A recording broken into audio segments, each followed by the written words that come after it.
ధన్యవాదాలు తెలియజేసుకుంటూ అధ్యక్ష ఈ పిల్లాయిపల్లి ధర్మారెడ్డి కాలువ మా సొంత మండలంతో పాటు భువనగిరి నగరికల్ కాన్ఫరెన్స్లో 2004లో ఆనాడు కాంగ్రెస్ ప్రభుత్వంలో 1,60,00,000తోని చిన్నగా స్టార్ట్ చేసుకున్నాం.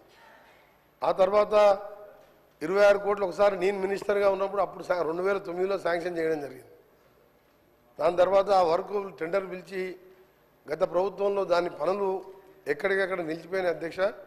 నేను అదే మంత్రిగా వారిని కృతజ్ఞత తెలియజేసుకుంటూ నేను ఒకటే కోరుతున్నా, ఇది హైదరాబాద్కి వెళ్ళి వచ్చే డ్రైనేజ్ వేస్ట్ వాటర్ అయినా మా ప్రజలకు వేరే ఆల్టర్నేట్ లేదు. ఇరిగేషన్ వ్యవసాయం చేసుకోవాలంటే కొండపోచమ్మకి వెళ్ళి బస్వాపూర్కి వెళ్ళి అక్కడికి వెళ్ళి చిట్యాల వరకు అలైన్మెంట్ ఫిక్స్ చేసిండ్రు. ఇటు గుండ్రాంపల్లికి వెళ్ళి చౌటుప్పలో దాని ఇది కొండపోచమ్మకి ఆగిపోయింది, బస్వాపూర్ నింపలే. అది వస్తే మాకు గోదావరి నీళ్ళు వచ్చాయి అని మా పరిస్థితి ఏంటంటే ఈ మూసి డ్రైనేజ్ నీళ్ళతోనే వ్యవసాయం చేసుకొని పండిన పంటలు తినే పరిస్థితి లేదు. బయట అమ్ముకొని మళ్ళా వేరే మార్కెట్లో కొనుక్కొచ్చుకొని తినే పరిస్థితి మా మూసి పరిస్థితి. ఆ మూసి నీళ్ళ కోసమే ఇంత పోరాటం చేసాం. కానీ ఈరోజు గౌరవ ముఖ్యమంత్రి గారు మూసి దాన్ని ట్రీట్మెంట్ చేసి దాన్ని చేస్తున్నారు. అదొక సంతోషకరమైన వార్త. మా దగ్గర భూగర్భ జలాలు ఎక్కడ బోర్ వేసినా 1000 ఫీట్లు వేయాలి, వేస్తే ఎల్లో కలర్ వాటర్ వస్తుంది అధ్యక్ష. అందుకని మీ ద్వారా గౌరవ మంత్రి గారికి గౌరవ ముఖ్యమంత్రి గారు కూడా ఇప్పటికే బ్రాహ్మణ వెల్లంలో కానీ ఎస్ఎల్బిసి సొరంగ మార్గం 70% కాంగ్రెస్ ప్రభుత్వంలో పూర్తి చేస్తే సరే, ఏందో మా దురదృష్టమో మా కర్మనో ఏందో లేదు, మేము ఆ ప్రాంతంలో పుట్టిన కింద ఫ్లోరైడు పైన మూసి నీళ్ళు పూర్తి చేస్తారని ఎన్నోసార్లు బతిలాడి కాళ్ళ వేళ పడ్డా కనికరం లేదు, మానవత్వం లేదు. సొరంగాన్ని పండబెట్టిను. బ్రాహ్మణ వెల్లంలో ఈ 11 నెలలనే మీ మంత్రి గారు డిప్యూటీ సీఎం గారు వచ్చి నీళ్లు వదిలిపెట్టాను. 2 డేస్ బ్యాకే 37 crores ల్యాండ్ ఎక్విజిషన్ కూడా రిలీజ్ చేసిండ్రు. నెక్స్ట్ వీక్ మళ్ళీ ఒక 35 కోట్లు ఇచ్చి లెఫ్ట్ కెనాల్, ఆ తర్వాత రైట్ కెనాల్ కూడా పూర్తి చేస్తామని మంత్రులందరూ కూడా హామీ ఇచ్చిన అధ్యక్ష. ఇది చాలా ఇంపార్టెంట్. ధర్మారెడ్డి పిల్లాయిపల్లి కాలువ మా గౌరవ శాసనసభ్యులు వీరేశం గారు చెప్పినట్టు కనీసం మూసి ట్రీట్మెంట్ అయ్యే వరకు బస్వాపూర్ పూర్తి చేసి అలైన్మెంట్ కూడా ఫిక్స్ అయింది. అది కూడా బస్వాపూర్ నింపితే భువనగిరితో పాటు గోదావరి నీళ్ళతో వ్యవసాయం చేసుకోవాలి. ఈ డ్రైనేజ్ నీళ్ళతో కాదు, దీన్ని కృష్ణాలో కలిపి ఫ్రెష్ గోదావరి వాటర్ దాకా సీఎం గారు ప్లాన్ చేస్తున్నారు. అది చాలా మంచి ఐడియా. మా నల్గొండ ప్రజలల్లో ఇక మేము బతుకుతాంరా 60-70 ఏళ్ళని ఆశ వచ్చింది. 10 ఏళ్ళల్లో 7 లక్షల కోట్లు తెచ్చి నల్గొండ జిల్లాని 70% పూర్తయిన ప్రాజెక్ట్ అని పక్కన పెట్టింది. అందుకని ప్రజలు కూడా మన ఎన్నికల్లో సరిపోయిన బుద్ధి చెప్పి ఎక్కడ డిపాజిట్ రాలే, ఒక్క దగ్గర 2-3 వేలతోని ఏకలింగం గెలిచిండు తప్ప. అందుకని మాకు అందరూ 60-70 వేలతో గెలిచినాం. 60-70 వేలతో గెలిచినాం అధ్యక్ష. 60-70 వేలతో గెలిచినాం. ఎందుకు గెలిచినాం అంటే సార్ కరెక్ట్ వాస్తవాలు చెప్పాలి సార్. 60-70 వేలతో ప్రతి ఎమ్మెల్యే నామినేషన్ వేస్తే 60-70 వేలతో గెలిచినాం. నల్గొండ పార్లమెంట్ సభ్యుడు భారతదేశంలో సౌత్ ఇండియాలో 5,75,000 ఓట్లతో గెలిచిందంటే మా ప్రజలు గత ప్రభుత్వం మీద ఎంత కసిగా ఉన్నారో అది ఎగ్జాంపుల్ సార్ దగ్గర. అందుకనే మీ ద్వారా మా మంత్రి గారిని, ఫైనాన్స్ మినిస్టర్ గారిని, గౌరవ ముఖ్యమంత్రి గారిని గ్రీన్ ఛానల్లో నల్గొండ జిల్లా అంటే ప్రపంచ పటంలో ఫ్లోరైడ్ నీళ్లు మూసీ నీళ్లతో దుర్భర పరిస్థితుల్లో బతుకుతున్న జిల్లా. మీ ద్వారా వీళ్ళందరికీ రిక్వెస్ట్ చేస్తున్నా, మా మంత్రులందరూ కూడా సహకరించండి. 40 లక్షల మంది మా ప్రజల జీవితాలను కాపాడాలని పిల్లాయిపల్లి ధర్మారెడ్డితో పాటు గోదావరి నీళ్లు గంధమల్ల ప్రాజెక్టు పైన మల్లన్న సాగర్ నిండా కడుపు నిండా 50 TMC నీళ్లు దాచిపెట్టుకున్న అధ్యక్ష. 20,000 పెట్టి రిజర్వాయర్ కట్టిండు. ఒక్క స్లూస్ పెడితే గంధమల్ల కడితే అధ్యక్ష, నేను రైతుల గురించి మాట్లాడుతున్నా. గంధమల్ల రిజర్వాయర్ ఇట్లా గంధమల్ల రిజర్వాయర్ ఒక 3 నెలల పని అధ్యక్ష. టెండర్లు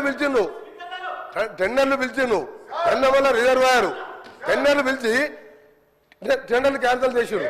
సింగూరుకు 4,000 కోట్లు పైకి తీసుకుపోతాంటారు. మేమేం పాపం చేసినాం నల్గొండ జిల్లా వాళ్ళం?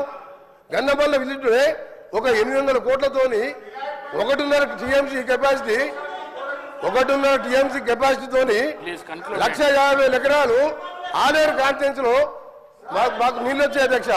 దయచేసి మీ ద్వారా మా మంత్రులందరికీ, గౌరవ ముఖ్యమంత్రి గారికి డిప్యూటీ సీఎం గారికి, ఉత్తమ్ కుమార్ రెడ్డి గారికి, మిగతా మంత్రులు సహకరించి మా జిల్లాకు అందరూ అండగా ఉండాలని చేతులెత్తి నమస్కరిస్తూ మీకు ధన్యవాదాలు తెలియజేస్తున్నాం అధ్యక్ష.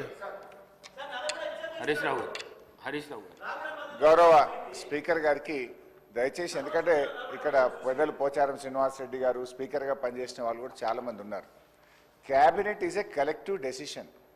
నేను చాలా సంవత్సరాల నుంచి సభలో ఉన్న తప్ప మంత్రి లేచి ఇంకొక మంత్రిని ప్రశ్నలు అడిగేటువంటి సంస్కృతి ఉండదు. బికాజ్ క్యాబినెట్ అనేది ఒక కలెక్టివ్ డెసిషన్. మంత్రి అనేది ఒక పోర్ట్ఫోలియో చూసినా అన్ని శాఖలకు సమానమైనటువంటి బాధ్యతను మంత్రి కలిగి ఉంటాడు.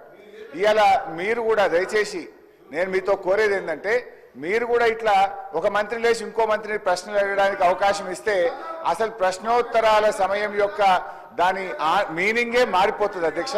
దయచేసి లేని సంస్కృతిని తీసుకురావద్దు. మంత్రి అనే వాళ్ళు క్యాబినెట్లో మాట్లాడుకోవచ్చు. Government is a collective decision. ఇట్లా మినిస్టర్లు లేచి అడిగే సంస్కృతి ఉండదు. నంబర్ 1. నంబర్ 2, గతంలో కూడా కోమటిరెడ్డి వెంకటరెడ్డి గారు అప్పుడు కూడా మంత్రిగా ఉన్నారు వారు. మరి వారి హయాంలోనే ఈ మూసి ఈ రకంగా జరిగింది. మీరు మంత్రిగా ఉన్నప్పుడు సరిగా చేసి ఉంటే ఈ పరిస్థితి ఎందుకు? కోమటిరెడ్డి వెంకటరెడ్డి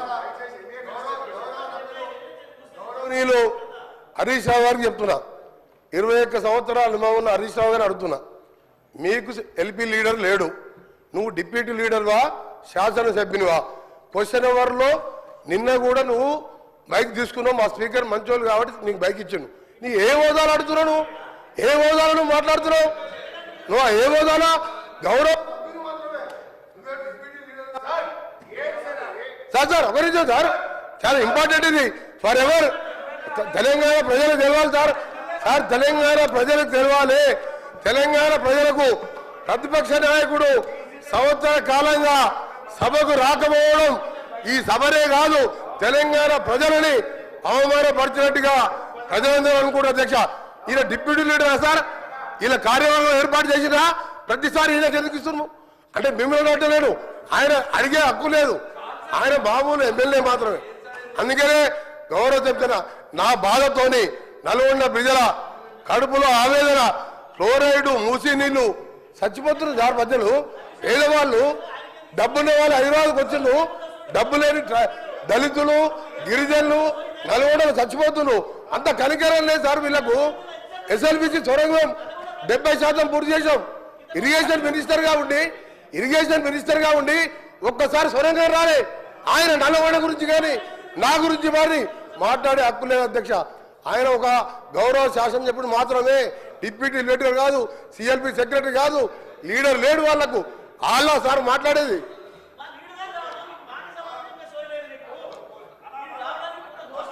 సార్, ఇప్పుడు ఈ రాష్ట్రాన్ని అతి ఎక్కువ కాలం పాలించింది కాంగ్రెస్ పార్టీ.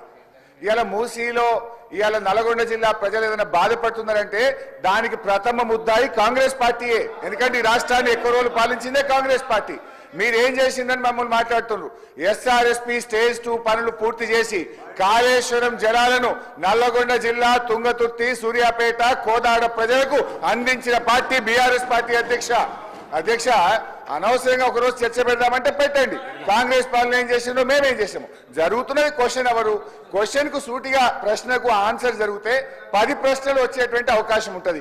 ప్రతిరోజు 3 ప్రశ్నలకు 4 ప్రశ్నలకే సభ పోతుంది కనుక దయచేసి మీరు ఒక్కొక్క ప్రశ్నను సూటిగా ప్రశ్న సమాధానం చెప్పేట్టు చూడండి. మంత్రులు లేచి రాజకీయ ప్రసంగాలు చేస్తే మేము ఇంటరప్ట్ చేయాల్సి వస్తుంది. దానికి అవకాశం ఇవ్వద్దని మిమ్మల్ని కోరుతున్నాం.